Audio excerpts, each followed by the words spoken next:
नमस्कार, one India Hindi में आपका स्वागत है। मैं हूं राहुल कुमार। बिहार में विधानसभा चुनाव के बाद अब अगले साल पश्चिम बंगाल में विधानसभा चुनाव होने हैं, जिसके लिए बीजेपी ने अपनी कमर कस ली है। पश्चिम बंगाल विधानसभा चुनाव के मद्देनजर गृह मंत्री अमित शाह बंगाल के दौरे पर हैं। अमित शाह ने दूसरे दिन की शुरुआत दक्षिणेश्वर मंदिर में पूजा करके की। मंदिर में दर्शन करने के बाद अमित शाह ने कहा कि बंगाल स्वामी विवेकानंद, श्री अरविंद भक्ति मार्ग को सशक्त करने वाले, आध्यात्मिक चेतना को जगाने वालों की भूमि रही है। ये ठाकुर रामकृष्ण की भी धरती है, लेकिन दुर्भाग्य से इस जमीन को तुष्टीकरण की राजनीति से कलंकित किया जा रहा है। आज मेरे बंगाल दौरे का दूसरा दिन है। आज के दिन की शुरुआत समग्र भारतवर्ष की चेतना स्थली, जहां से कई लोगों ने ऊर्जा प्राप्त करी, ऐसे दक्षिणेश्वर मां काली के मंदिर से की है।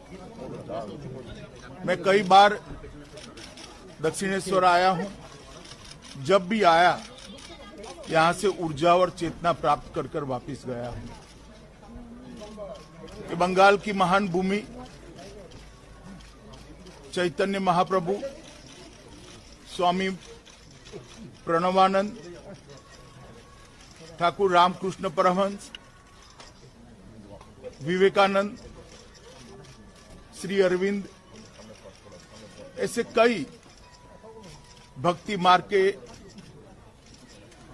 प्रशस्त करने वाले, आध्यात्मिक चेतना को जगाने वाले लोगों की भूमि रही है। और आज वही भूमि पर जिस प्रकार से अपीसमेंट की पॉलिटिक्स, तुष्टीकरण की पॉलिटिक्स चल रही है, इससे बंगाल की ये महान परंपरा आहत हुई है।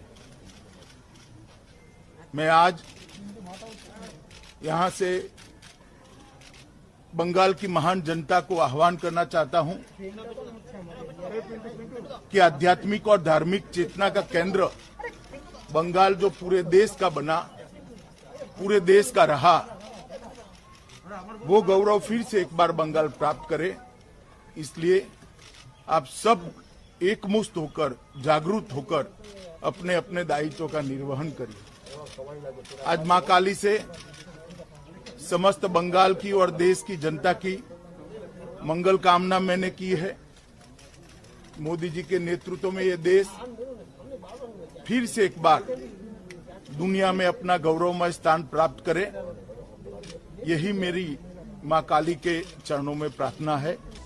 इससे पहले गुरुवार को अमित शाह ने भगवान बिरसा मुंडा को पुष्पांजलि अर्पित करके अपने बंगाल दौरे की शुरुआत की थी।